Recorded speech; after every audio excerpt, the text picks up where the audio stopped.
পাইহি মধুবন সাৱধান ৰম্ভা তোৰ এতিয়া কৰ্তব্য সঠিকে গধুৰ মানৱ আৰু দৈত্যৰ মাজত তই সংঘাত সৃষ্টি কৰিব লাগিব বৰ্তমান দৈত্যকাল এই বনলৈ আহিব ধৰিছে আনহাতে পৰীক্ষিতৰ সেনাপতি চন্দ্ৰসেনো মৃগয়াৰ বাবে এই বনতেই কৰিছে বিচৰণ প্ৰথমে মোৰ মায়া ৰূপে দৈত্যক কৰিম মোহিত তাৰ পাছত চন্দ্ৰসেনৰ লগত বিবাদ আৰম্ভ কৰিব লাগিব আৰু লগে লগে চন্দ্ৰসেনৰ লগত বিবাহ পাশত আবদ্ধ হ'ব লাগিব কাৰণ বৰ্তমান শোকদেৱ হস্তিনাপুৰতে কৰিছে আশ্ৰয় গ্ৰহণ দৈত্য এইফালে আহিব ধৰিছে মই এতিয়া এই স্থানতে মোৰ মায়াৰ খেলা কৰো আৰম্ভ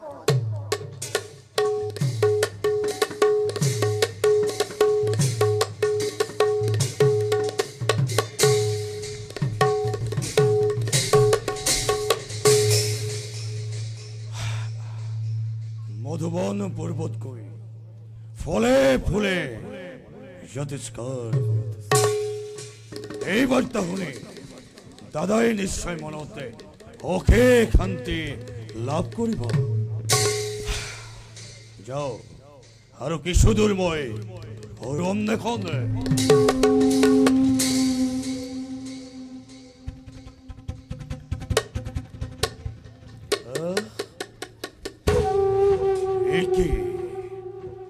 অতব্য বনৰ মাজত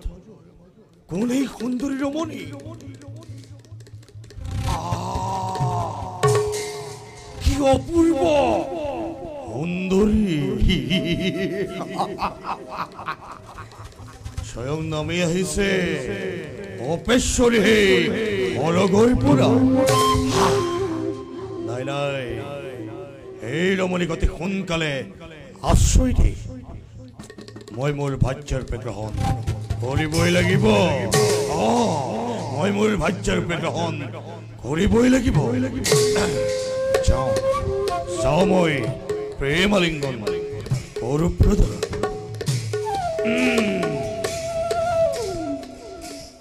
ৰমণী অ ৰমণী চোৱাচোন কোন আজি বিত্তবান তোমাৰ কাকো তুমি কিবা মোৰ দৰে বন্দীবীৰ কাষত হৈছা উপস্থিত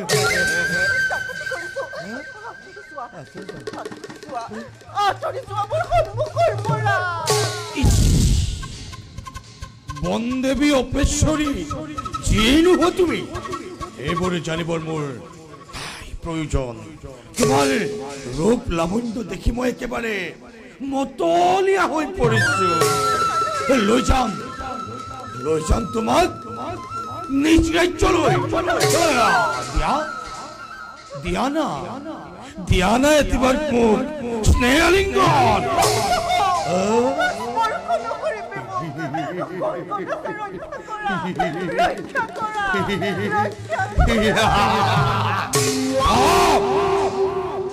কাতমতি সৰোবৰ এই বলত দূৰ দূৰণিলৈকে পক্ষ পক্ষে বাদেয়াল কোনোৱে নাই গতিকে আজি কোনেও তোমাক ৰক্ষা কৰিব নোৱাৰে দিয়া তোমাৰ মোক স্নেহ আলিংগন কামানলে দগ্ধ কামানলে দগ্ধ আজি মই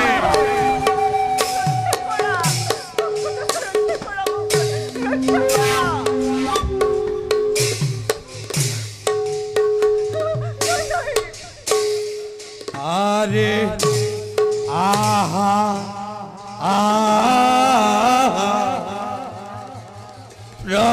প্রাণেশ্বরী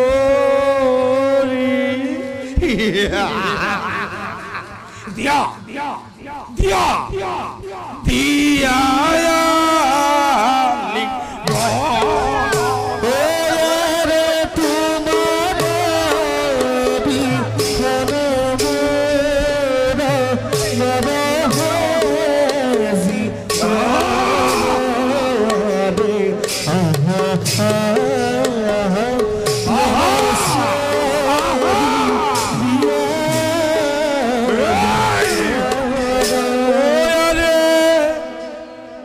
তোমার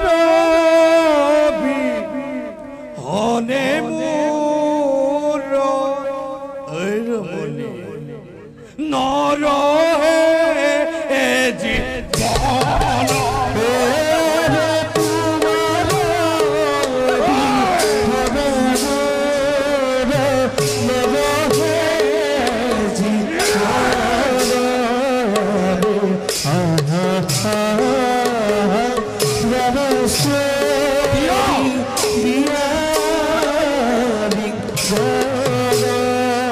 আরে ফুলিয়াছে সেনি সম্পা মেলিয়াছে এই নমর মেলিয়াছে মেলিয়াছে ওরে নাসিয়াছে যৌবন কন্যা এই রমণী যৌবন কন্যা থাকু কেন করি এই রমণী থাকু কেন করি জীবন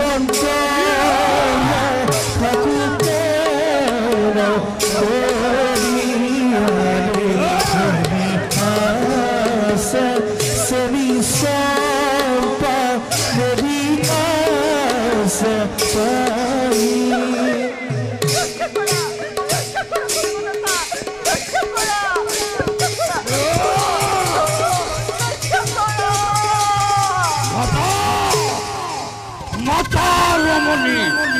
উৎস কণ্ঠে মাতা রক্ষা করা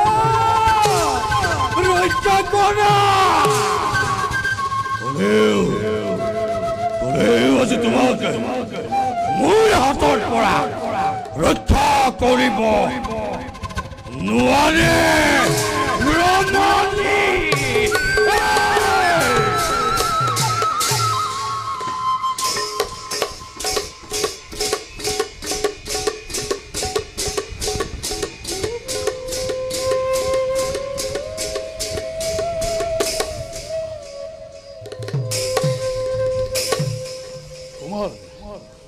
মৃগ খেদি খেদি অৰণ্যৰ মাছ পালহি চকুৰ সন্মুখত থকা মৃগ কেলিনো গল লৰি ধৰিবই নোৱাৰে আচম্বিত হেৰাল হে মৃগ বলা বলা সেনাপতি কিছুদূৰ আগুৱাই গৈ অন্বেষণ কৰোঁ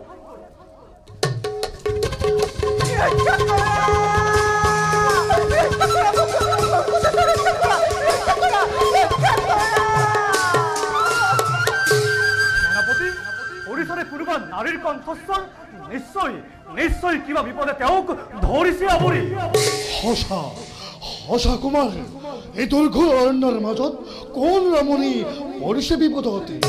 ৰক্ষা কৰিলে কুমাৰ মুহূৰ্ততে অপৰাধ কৰোগৈ উদ্ধাৰ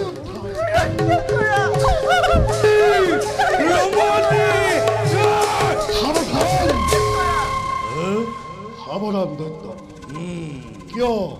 কিয় আপোনাৰ নাৰীৰ বিপদতে কৰিছে নিৰ্যাতন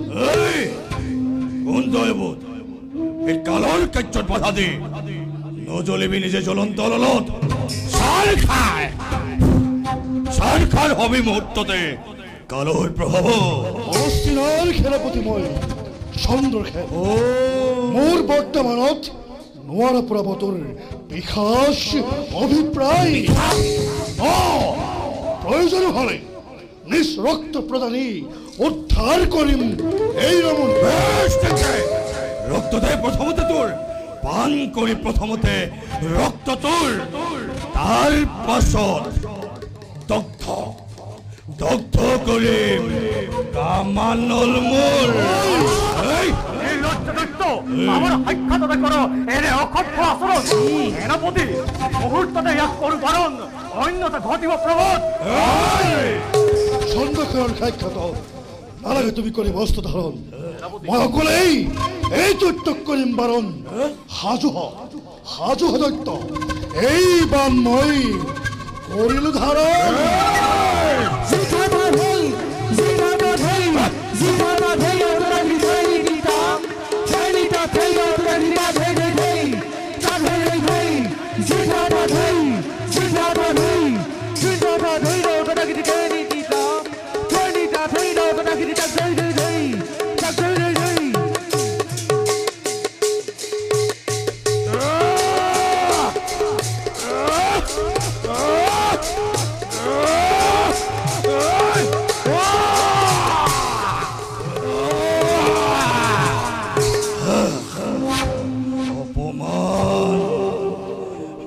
অপমান ভীষণ অপমান চন্দ্ৰ থৈ মোক আজি কৰিলি ভীষণ অপমান মোক পৰাস্ত কৰি মোৰ লালসাৰ সম্পদ এই ৰমণীক নিজেই পালিত হৈ কৰিলি গ্ৰহণ কিন্তু ইমানৰ পাছতো এই কাল ক্ষান্ত নাথাকে নিজৰ বাক্যকালে পুনৰাই কৰিব গ্ৰহণ হস্তিনাপুৰ আক্ৰমণ কৰি তোক বাজ কৰি হলেও সেই ৰমণীকে নিজৰ কৰি হেৰিম তোক বাজ কৰি হলেও এই ৰমণীকে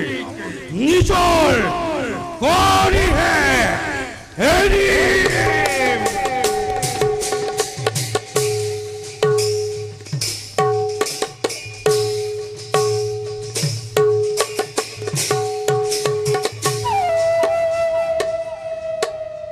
দাদা দাদা দাদা দাদা দাদা ভাই ইমান উত্তল কিয় মধুমলাৰ সংবাদ কি দাদা ভাই হস্তিনাৰ সেনাপতি চন্দ্ৰসেনে আমাৰ মধুবনে ছাৰখাৰ কৰিলে মই যোৱাৰ সংবাদ পাই সকলো পলাল দাদা চন্দ্ৰসেনৰে ইমান সাহসী সেই যদি মিত্ৰ ৰাজ্যৰে সেনাপতি নহলহেঁতেন নিশ্চয় ইয়াৰে পুতকি তুলিলোহেঁতেন দাদা মিত্ৰ হল বুলি যে আমাক ক্ষতি কৰিব এয়া কেনে যুক্তি বলা দাদা এতিয়াই হস্তিনা আক্ৰমণ কৰি চন্দ্ৰসেনৰ ওপৰত প্ৰতিশোধ নহয় ভাই দাদা চন্দ্ৰসেনৰ বিৰুদ্ধে অস্ত্ৰ ধৰা মানে মৃত্যু পৰীক্ষিতৰ বিৰুদ্ধে অস্ত্ৰ ধাৰণ কৰা গতিকে তুমি ধৈৰ্য ধৰা সুবিধা পালেই ইয়াৰ প্ৰতিশোধে লোৱা হ'ব দাদা যুৱৰাজ দৈত্যেশ্বৰ ৰাজ্যৰ সংবাদ কি এই ৰাজ্যৰ সংবাদ অন্য সংবাদ একো নাই কিন্তু কি আপোনাৰ ৰাজ্যতে দিনক দিনে প্ৰজাৰ সংখ্যা এনেদৰে বাঢ়িব লাগিছে যে বসবাসৰ ভূমিৰ অভাৱত প্ৰজাৰ মাজত হাহাকাৰ সৃষ্টি হৈছে ইয়াৰ ব্যৱস্থা কৰিবলৈ মই যে নিৰুপায় আপুনি ইচ্ছা কৰিলে ইয়াৰ ব্যৱস্থা কৰিব পাৰে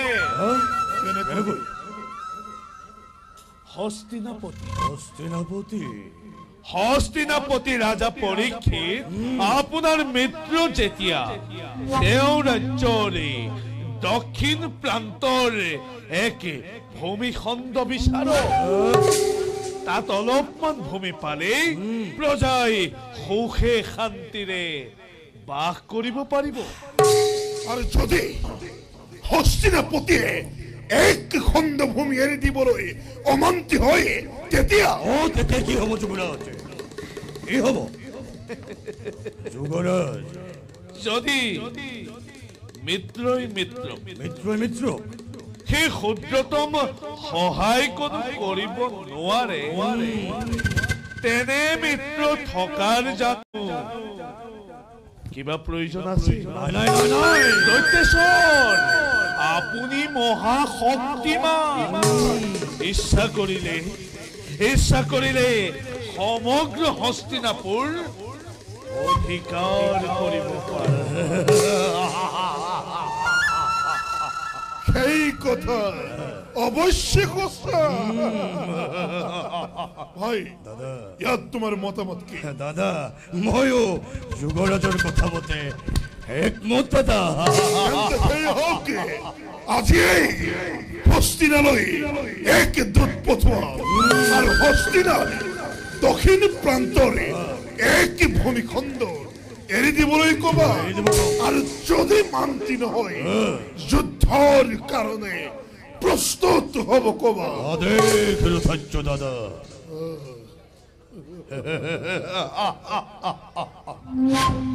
যুৱৰাজ দৈত্যেশ্বৰ মোৰ ৰাজ্যৰ প্ৰতি আপোনাৰ এনে অনুৰাগ দেখি নথৈ আনন্দিত হৈছো মোৰ ভাগ্যৰ বলতহে মই আপোনাক লগ পাইছো সঁচাকৈ স্বাৰ্থলোভী অন্য দেৱতাতকৈ আপুনি পৃথক পৃথক পৃথক একেবাৰে পৃথক বাৰু আজিলৈ সহায় মানতে ভংগ কৰা হওক দাদা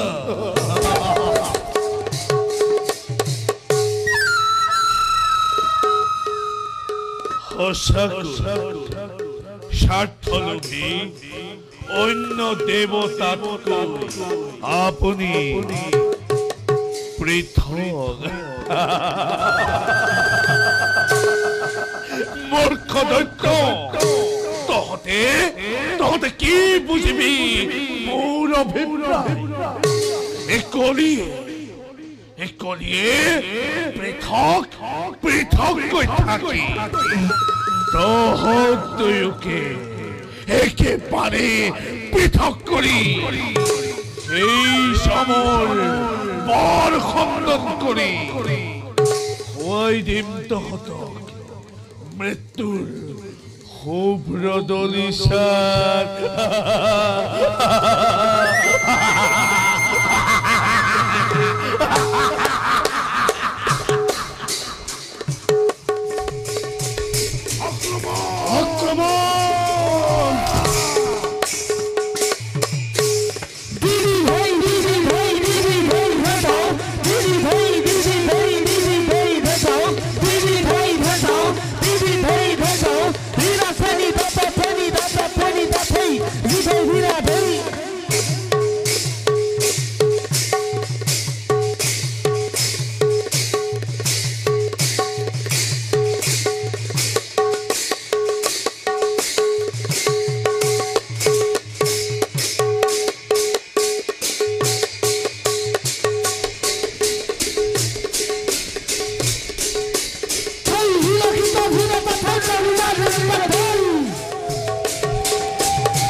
কত চেষ্টা কৰিলো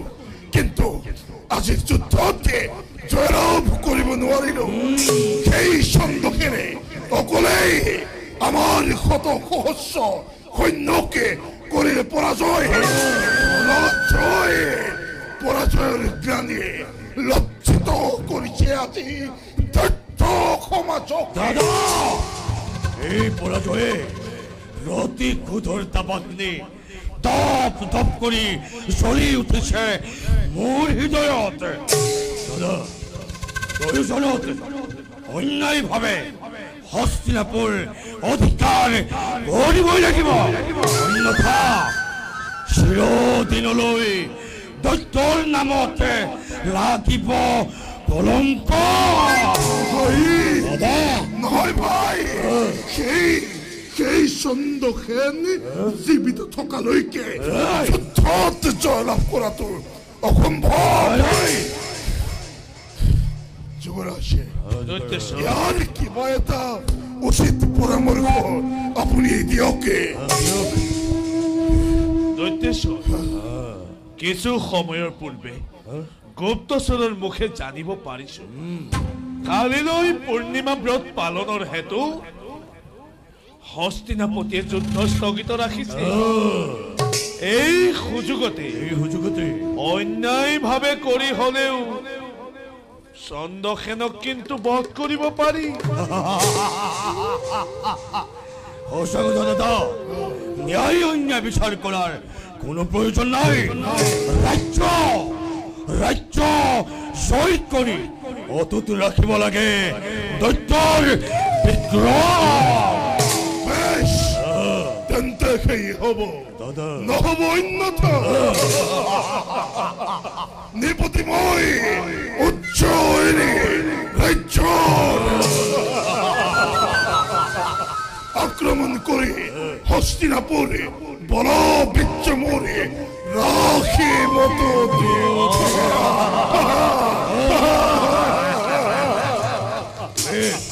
ভাই তুমি সকলো কাৰ্য সঠিকভাৱে কৰিব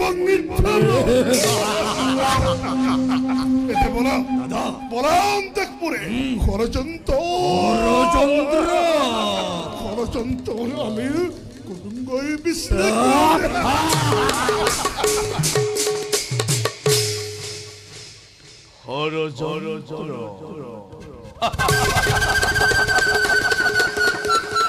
মূৰ্খ দৈত্য তোমালোকে যিমান ষড়যন্ত্ৰ কৰিছা এই সকলোবোৰ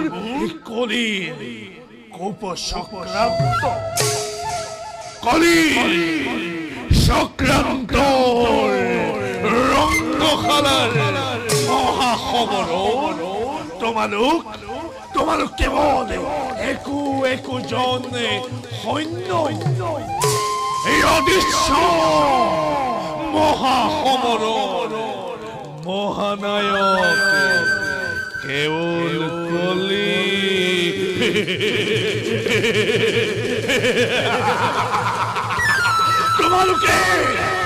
তোমালোকে কেৱল মোৰ পথৰ কণ্টকি পৰিষ্কাৰ কৰিছা আৰু মই বিনা দ্বিধাই সেই পথত কৰি বিচৰণি নিজ লক্ষ্য কৰিম প্ৰাপ্ত। কাৰো সাধ্য নাই কলিকি বাধা দিয়া। কোনেও নোৱাৰে কৰিব পথ ৰুদ্ধ মোৰ। চক্ষুৰ পলকতে ধৰ্মক গ্ৰাস কৰি জগতৰ শ্ৰেষ্ঠ মহোত্তম ৰূপে ভাগ্য নিয়ন্ত্ৰা হম আজীবন ধৰাৰ পক্ষত।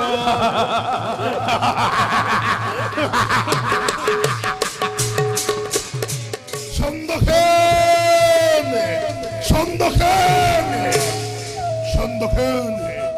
এবাৰ পলাই খাৰিব নোৱাৰো। এই অকালে দিব আজি তোকে মৃত্যুদণ্ড। কাপুৰুষ দৈত্যৰাজন তহঁতৰ দৰে ভীৰু নহয় যুদ্ধক্ষেত্ৰ এৰি পলাই যাবলৈ।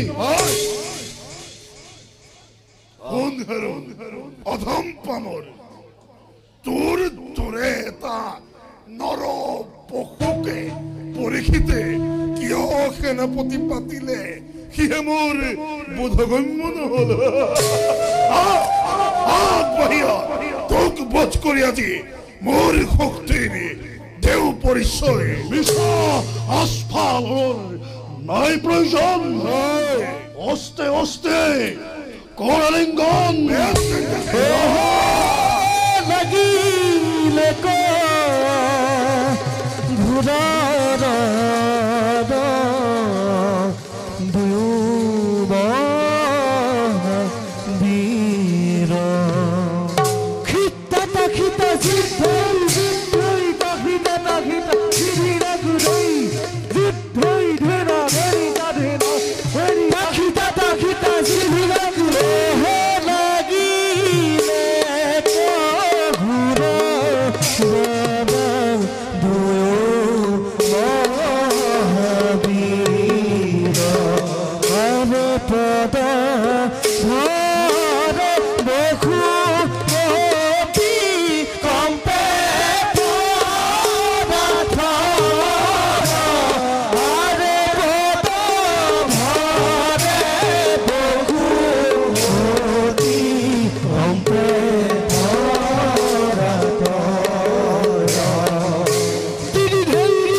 কে দিয়াব কাব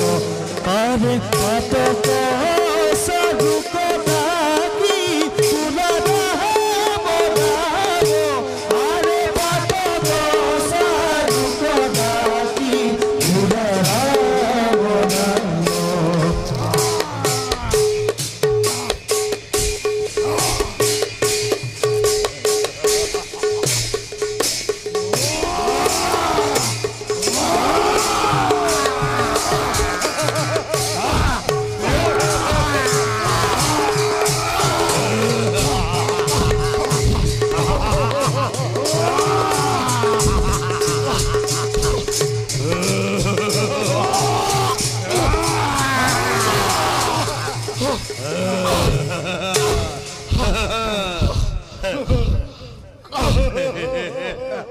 অন্ধহত অন্যায়ভাবে কৰি খাব কাপুৰুষালীৰ দিলে পৰিচয় ঠিক তহঁতৰ দৈত্যৰ শক্তি ঠিক তহঁতৰ বৃহৎ পৰিচয় নাই মহাৰাজ মহাৰাজ বহুত চেষ্টা কৰিলেও জন্মভূমিৰ গৌৰব মই ৰক্ষা কৰিব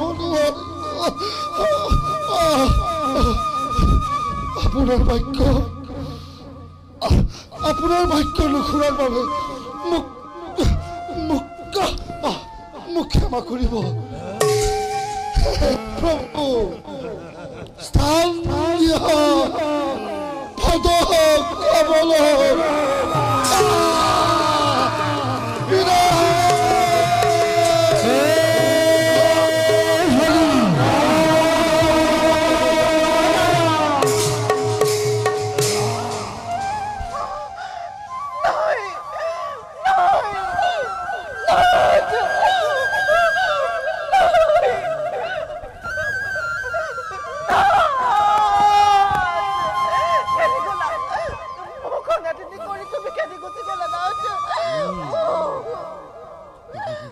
দৈত্যপতিয়ে মোক বিধৱা কৰিলে মোক এতিয়া কোনে আশ্ৰয় দিব কোনে আশ্ৰয় দিব কি যে অপূৰ্ব নাৰী এই নাৰী মানবৰে পত্নী হব নোৱাৰে এই নাৰী দৈত্যস্বৰে মই এই নাৰীকে ভাচ্যা ৰূপে গ্ৰহণ কৰিম যাৰ বাবে মহাৰণৰ কৰিলো সূচনা সেই অমূল্য ৰত্নে বাৰু বেজাৰ কৰিলৈ কেনেকৈ সহ্য কৰো নাই নাই এই ৰমণীক মই অতি সোনকালে আশ্ৰয় দি ভাচ্যা ৰূপে গ্ৰহণ কৰিবই লাগিব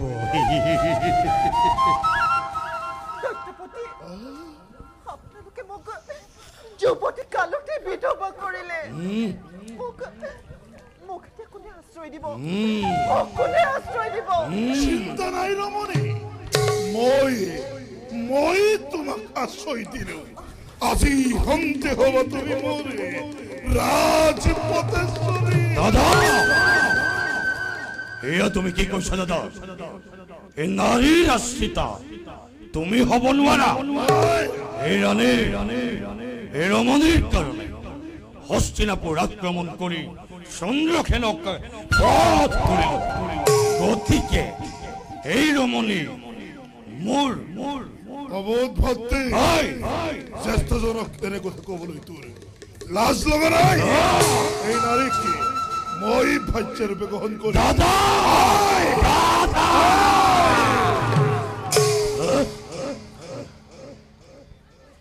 সামান্য ৰমণীৰ বাবে ভায়ে ভায়ে বিবাদ সৃষ্টি নকৰিবা ৰমণীয়ে বা কাক স্বামী বৰণ কৰে এবাৰে তেওঁকোতো সুধি চোৱা শক্তিময় শক্তিমন্ত শক্তিমন্ত জনকী মই মোৰ স্বামীৰূপে মৰিব এতিয়া ভাবিলে কি হ'ব দৈত্যেশ্বৰ শক্তিমন্ত তুমি শক্তিমন্ত জনে শক্তিৰ পৰীক্ষা দি ৰমণীক কৰা গ্ৰহণ তই মোরে ব্রহ্মতালতে দংশন করিলি নাজানে মই দৈত্যরে অধিপতি তই মাত্র মোরে তলতিয়া মোর নিচিনা পাপিয়ে রমণী রাখা কর একলি মই ভাতৃয়ে আশা কৰা ৰমণীকে সত্যৰূপে পাব বিচাৰ কৈ পাপি জানো আছে কোনোবা দুবাহুৰ বলতে অধিপতি তোৰ ভাতৃ তই মোৰ ভক্তি নহয় এটা কাল সৰ্প অতদিনে গাখীৰ খুৱাই মই খাপ বহিল আজ তাকে প্রতিদান স্বরূপে তোকে মৃত্যুদণ্ড দিয়ে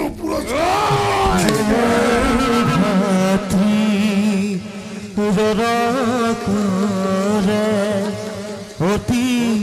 ভয়ঙ্কর তাকে দেখি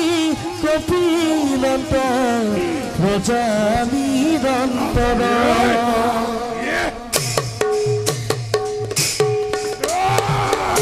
আরে ভাতৃ করে অতি ভয়ঙ্কর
আজি হন্তে মোরে পথর কন্তক দূর হলে এতে মই নিখন্দেহে রমণীকে খাদ্যরূপে গ্রহণ করিব পাৰিম ৰমণী আহা ৰমণী মোকে স্বামী বৰণ কৰা সাবধান সত্য তোৰি নিচিনা ভাতৃ খাতি মই কদাপিতো স্বামী বৰণ নকৰো তোৰ মুখ চালে মহাপাপ হয় চালনা মোক কি চালনা কৰিবলৈ আহিছা ৰমণী মোক কি চালনা কৰি ক'ত কৰিবা বলেৰে হলেও মই তোমাকে ভাতৃৰূপে গ্ৰহণ কৰিমেই আহা ৰমণী চাওঁ বাৰু তোমাকে কোনে ৰক্ষা কৰে আহা আহা ৰমণী আই ৰমণী ৰমণী ৰমণী কলৈ যোৱা দৈত্যেশ্বৰ হাই যুগৰ আছে মোক পথাৰি দিয়া মই সেই ৰমণীক বিচাৰি যাওঁ সেই ৰমণীয়ে মোক চালনা কৰিছে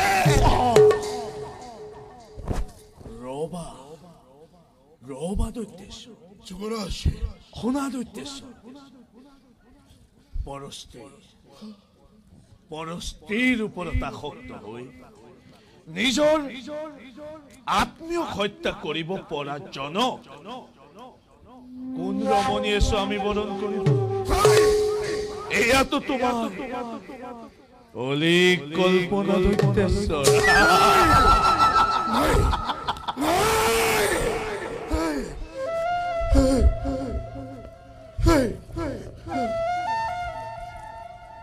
তার মানে প্রবঞ্চকে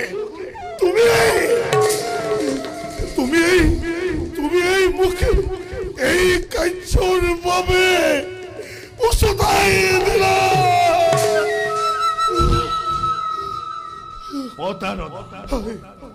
প্রবঞ্চনা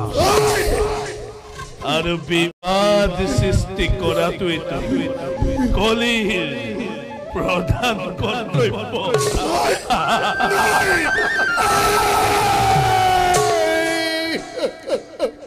এতিয়া বুঝিলা তো দৈত্যেশ্বর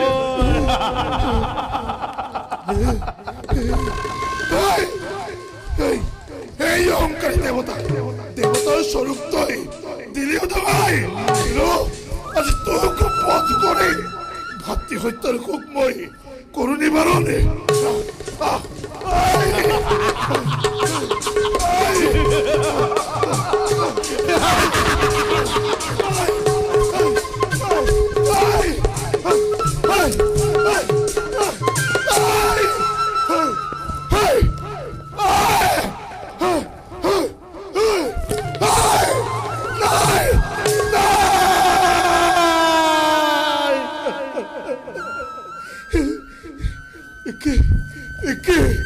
পাপি গলে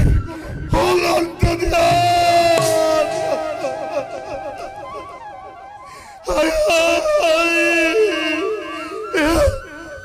মই কি কার্য করিল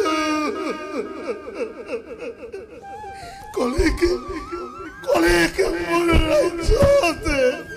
আশ্রয় দিয়ে পড়ি এই অবস্থা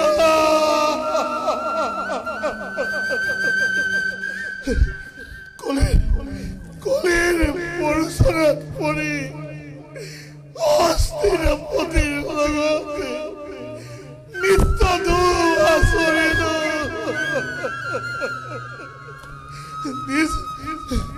নিজ ভাতৃকে বধ করি আমার আত্মসমর্পণ করিল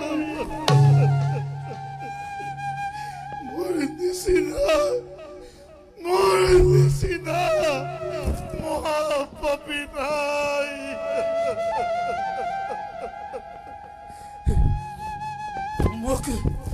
মুখে রাজ্য ধন সম্পত্তি রমণী একু নালাগে মই ভাতৃ চলে যাও ভাই ভাই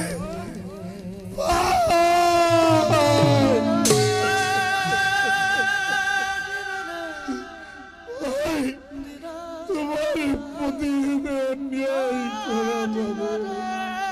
আমাকে ক্ষমা করিব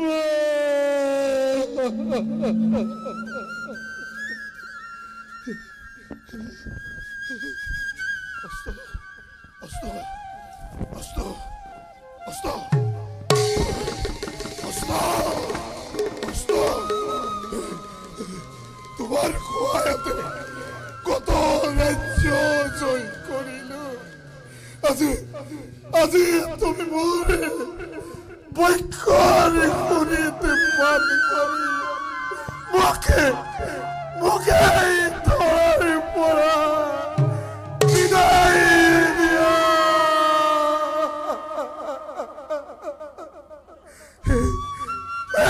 জগৎ পাখি কলিকে বসাই দিবা নতুবা তোমার লোকৰো মোৰ দৰে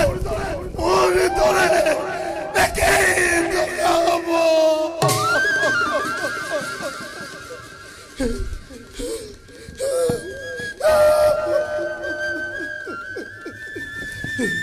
বিদায় বিদায় বিদায় বিদায় বিদায়